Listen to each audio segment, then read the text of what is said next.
if you had to sum up your teaching in 1 or 2 sentences, what would they be? No teaching, no teacher, no student. So then what are we doing here today? To find out who you are.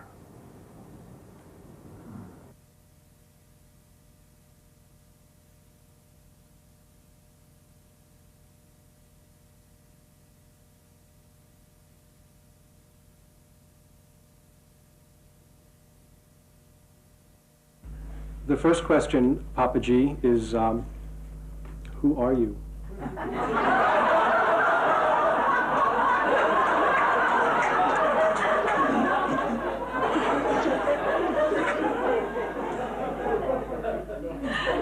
I am that.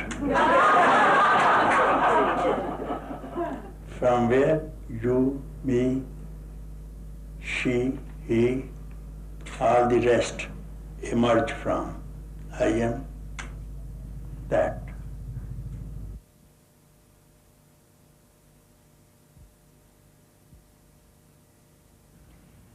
Harilal Punja was born in 1910 in a part of the Punjab that is now in Pakistan. At the age of 8, he spontaneously had a mystical experience in which he became aware, for the first time, of who and what he really was. It was a transcendent experience of peace and happiness. For the next 25 years he tried, obsessively, to recapture that early experience through devotion to the Hindu god, Krishna. He had many visions of God, saw many famous Indian saints and gurus, but no one he met was able to give him the direct experience of God that he craved. Then, in 1944, at the age of 34, he went to the ashram of Sri Ramana Maharshi, one of India's most famous and respected gurus. I had entered the ashram and then all was quiet. All was quiet, and this man is quiet, incarnation of silence itself, not speaking to anyone. But then it was tremendous silence. I never saw anybody so silent, you see. So the people who go there, their mind doesn't enter the hall. He sits quiet and silence was there. So what he taught was to keep quiet. On the day you finally got it with Ramana Maharshi, what exactly was happening? I was a devotee of Krishna from childhood. Devotee of Krishna, so that Krishna even would manifest in physical form. I could see with the senses, I could, as I see other things, so much attached. After spending some 4 days in Adi Annamlai on the other side of the mountain, Arunachala, then Maharishi asked me where you had been. I said, on the other side, staying by myself and playing with Krishna. Oh, see, very good. You have been playing with Krishna? Yes, sir, I was playing with Krishna. He is my friend. Do you see him now? No, sir, I don't. So he said, what appears and disappears is not real. It's not real. The seer remained. You saw him, he disappeared. You remain, same seer. Now you are here also. Seer remained. Now find out who the seer is. So it was a word only, no? It was a word. But then it struck me. I became the seer, you see. Some seer I saw. And this seer was beyond all, you see. As Sri Ramana looked at him, silently transmitting peace, Punjaji suddenly became aware of his own inner reality, the abiding, formless presence which is the source and substance of all that exists.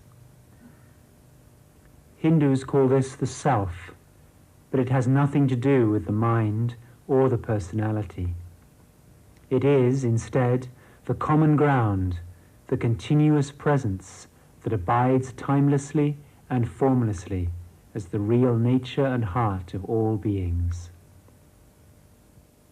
For the last 45 years, Papaji has been helping others to dispel the illusions they have about themselves, so that they too can be aware of that abiding presence that has been his own unshakable experience since the moment of his own enlightenment. His methods are unconventional but traditional. In face-to-face encounters with seekers, he challenges all of their most basic assumptions and drives them back to an awareness of who they really are. Papaji now lives in Lucknow, a city in North India. He holds public satsangs there 5 days a week.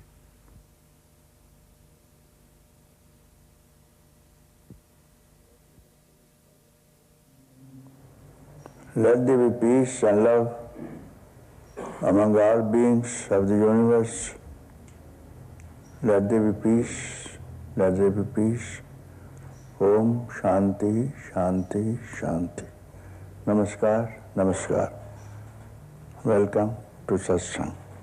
Some friends are very new to Lucknow Satsang, so let me introduce what's going on here. You are here for the first time to something very new,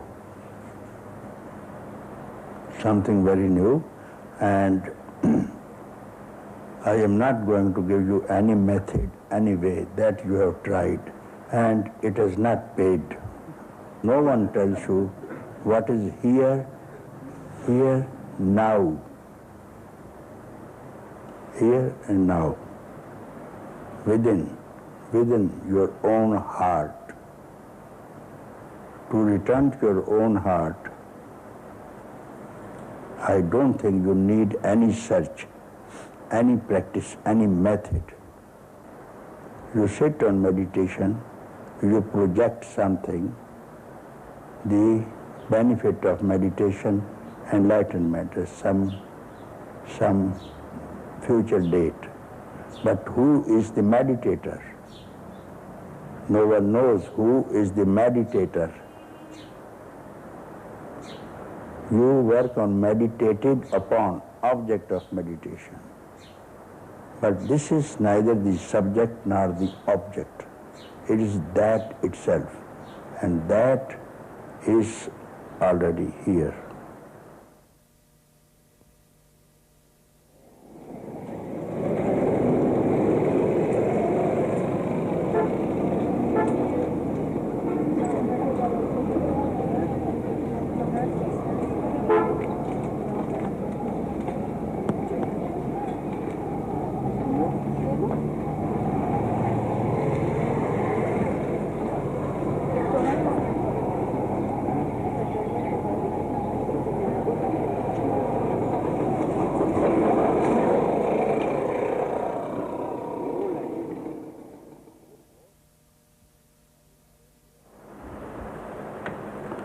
I am very happy to go back to my country and to spread your message, laughing, dancing, singing.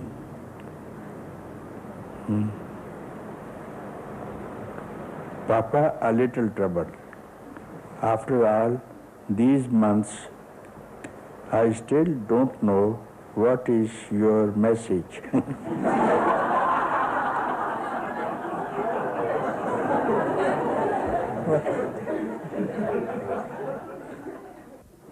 Very good. Tell him. This is enough for you. It's better not to know the message. Then you will hold on. You will read my message if I give you. This is my message. Then you will read this message to everybody, and that will become a religious book. As the books have become. Therefore, I don't give any messages. What message do you need? To have any teaching is preaching. Teacher has no teaching, no method, no way. To know thy own self, you don't need any teaching. What you really are, always you are that itself. No one is going to teach you. You have to realize who you are, here and now, this moment. Papaji, people in the West are being continuously bombarded with spiritual advice. All kinds of gurus and groups are telling Western audiences, join us and you will be happy. What exactly is different about your message, and why should anyone listen to it? They advise the people to destroy them. To destroy them, and I tell them to reject those teachers and preachers and come to me. I will give you good advice. Don't listen to anybody's advice, neither to my advice. Peep within you and listen to your own voice. What do you hear? Don't listen to any advice, because any advice belongs to the past. So there's no advice to know thyself. So don't listen to anybody's advice. You keep quiet. This is the best advice. I give advice, keep quiet. Don't think and don't make any effort. This is my advice. And if you follow it, you have done very well for you and for everybody and all the beings of the world. So following any advice, except the advice, be quiet, takes you away from the self and not towards it. Of course, it has, because it takes you to the past. Many people have tried to be quiet, to be still, and they haven't succeeded. What are they doing wrong? To give up the intention to keep quiet. If they can't keep quiet, give up the intention to keep quiet, then what will happen? There's no object in the mind, no person, no thing, no concept that can return you happiness and peace of mind. So I just tell them, give them this information. Don't look here, there, anywhere. Peace is within you and within the heart of all beings. So you keep quiet, don't look anywhere, don't allow your mind to abide anywhere, and you will see that it is peace, happiness itself.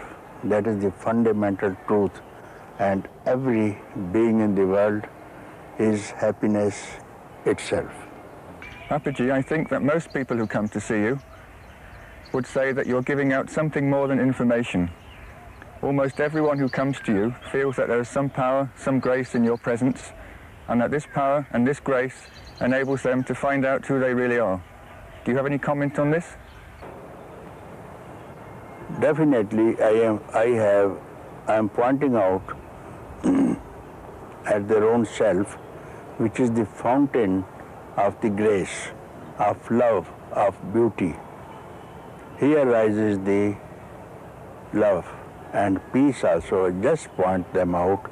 Look within yourself for 1 second, and you will not search, not find. You will see that you are peace itself.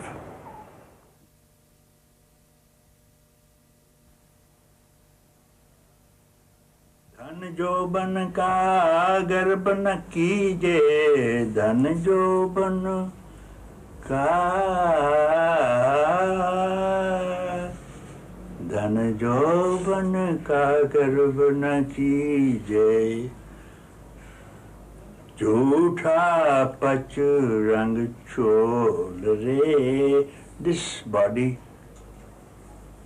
combination of 5 elements is false only. So don't be proud of it, of your youth, of your skin beauty. Sona mandar mein diya jalai, diya jalai, asan se mat डोल रे तोहे प्यार मिलेंगे.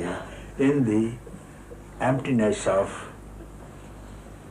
temple, in the heart of Chidakasha, there is a temple.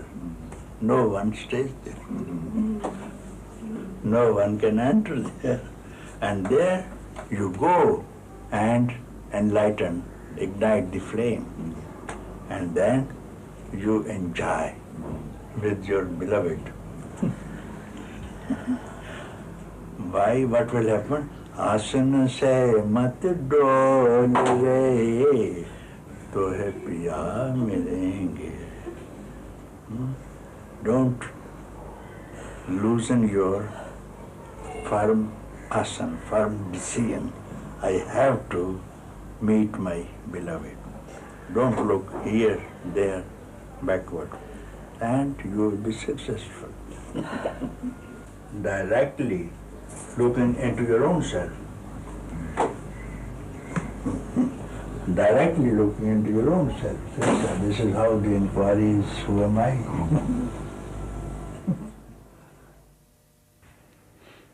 What is important for a seeker who sincerely wants to be free? Most serious thing that one should, for the seeker, is to seek freedom alone. Only freedom.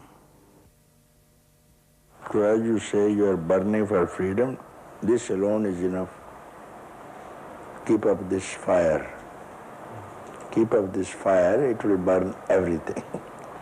Everything will burn in this thing. Mind also will burn in this thing.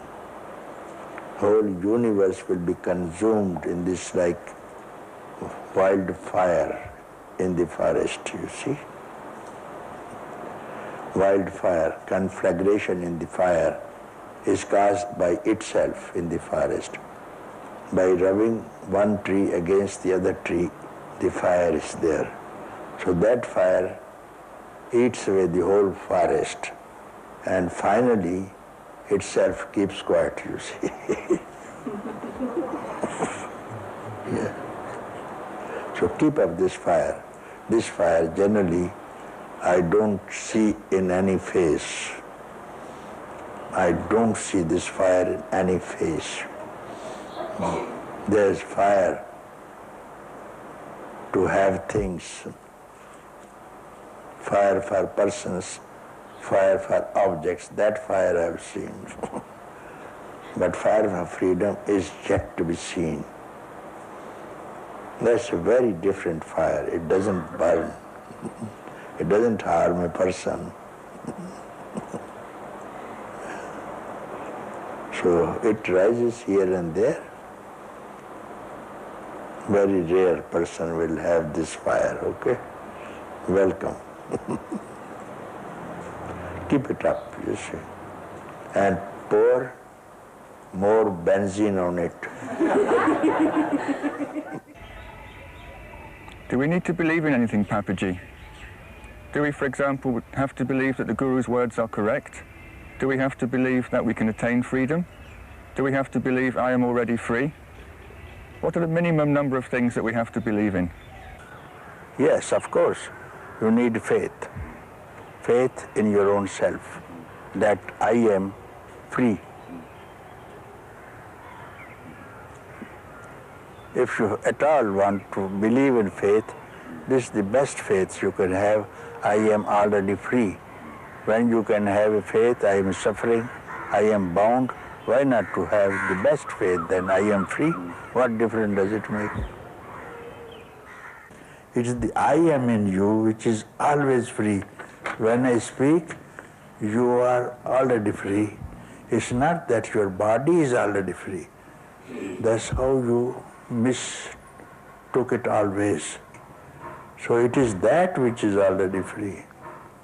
I am that I am. Keep still and know I am that I am. That's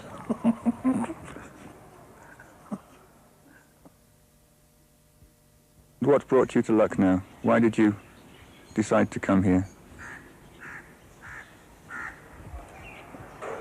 I was looking for the truth, I can say. And when you came, what happened?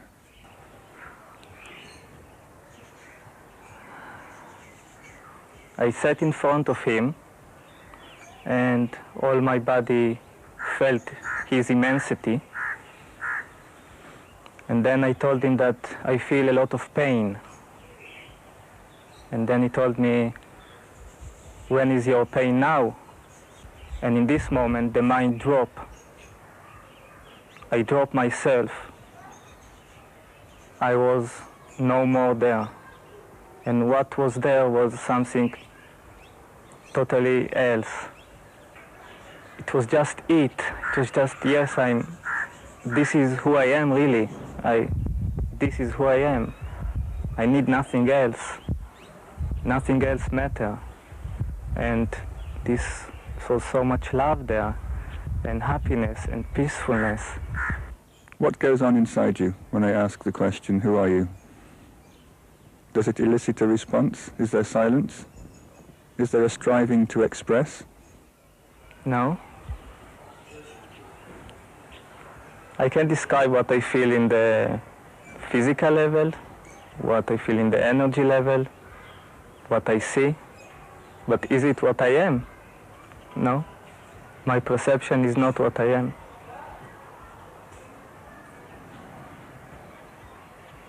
It is my perception. It is an image in consciousness, nothing else. When thoughts arise, do you have a feeling that if you're not careful, some identification could take place? Mind itself is identification. Oh. Thought starts only with identification. There is no me and the thought. Thought can be only when I identify with an object. There is no separateness. And when thoughts arise in you, what happens? How do you view them? How do they appear to you? Sometimes there is judgment, or I'm thinking, and then there is recognition, this is also a thought, this is also identification, and then there is nothing. And there is a rejection or just an observation? Rejection is also a thought. So you watch it, there is an opinion, and then they both disappear.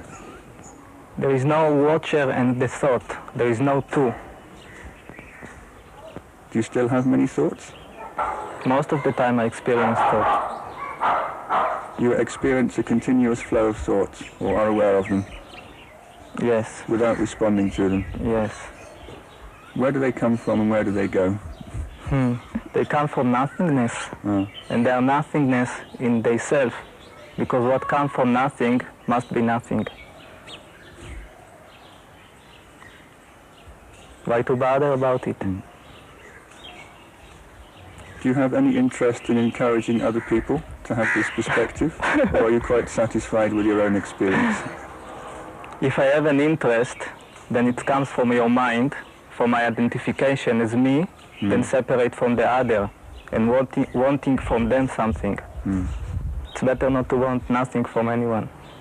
If somebody is watching you now, thinking, I wish I was like that, what would you tell them to do? You want me to say come to Papaji? You can say whatever you like.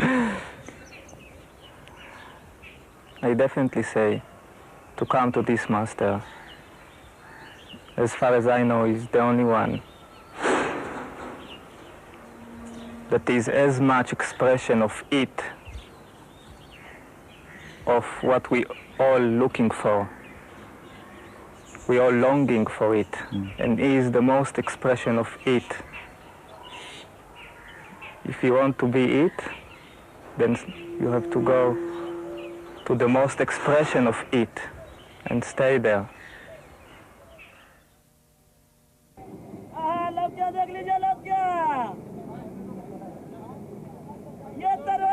ये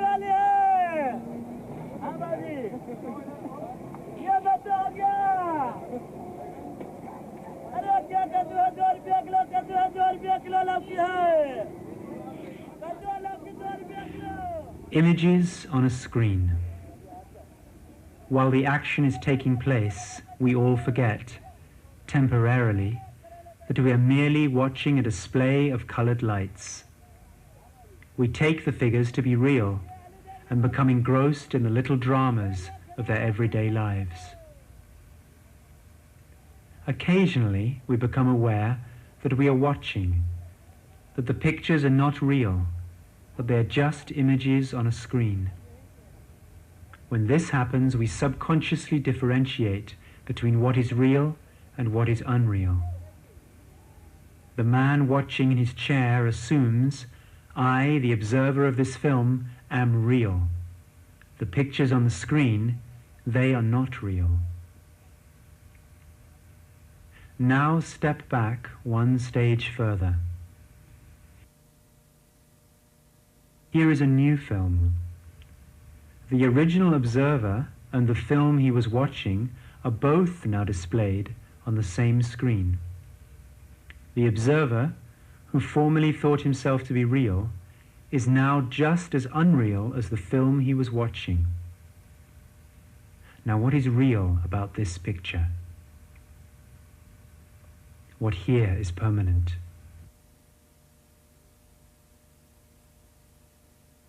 What remains unchanged while all these pictures come and go? It is the screen. Your own self, your own reality, is the screen upon which all the unreal pictures of the world are displayed.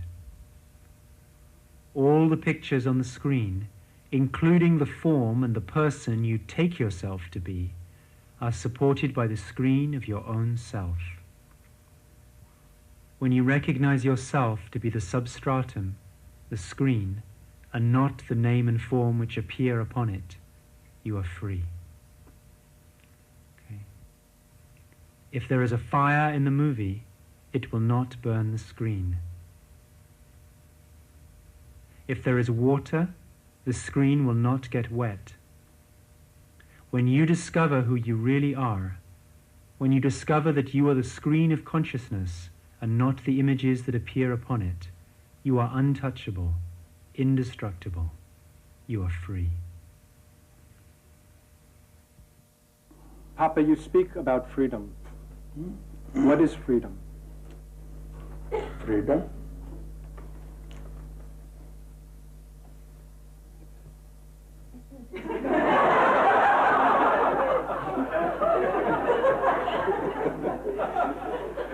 A trap.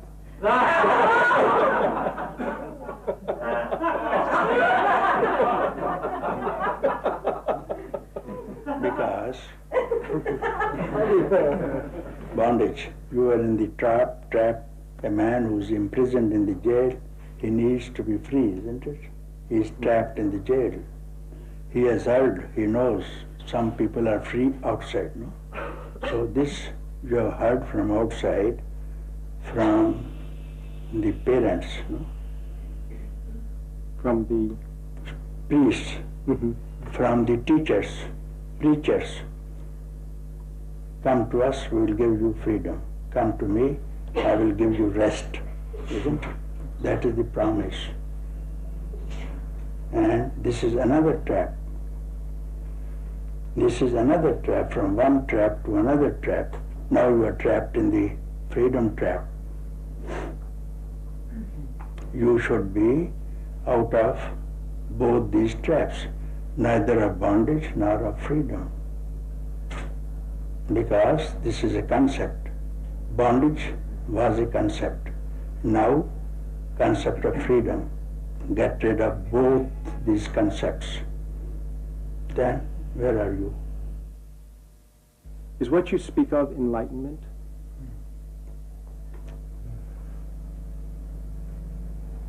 Enlightenment is the knowledge itself, not knowledge of persons, things, ideas. Pure knowledge. Only knowledge. not a word, only knowledge.